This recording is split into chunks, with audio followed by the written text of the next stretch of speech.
दोस्तों, टेंशन के इन दिनों में थोड़ा सा हंस भी लिया करें। बीवी को इल्म हुआ कि इसका शौहर दूसरी शादी का इरादा रखता है।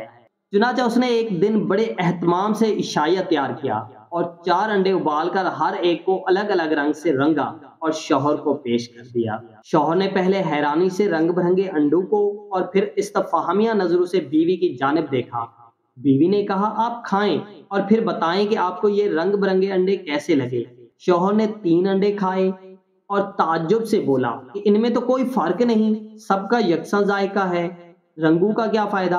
बीवी मुस्कुराई और गोया हुई, सरताज, औरतें भी सब एक जैसी ही होती हैं, बस रंगों का फर्क होता है। शौहर ने चौथा अंडा मुंह में ठोंसा, इत्मीनान से निगल कर डकार ली और बोला, हाँ सच कहती हो, रंगों का एक ही फर्क होता है, लेकिन क्या करें, जब तक चारों अंडे खा ना लें पेट नहीं भरता।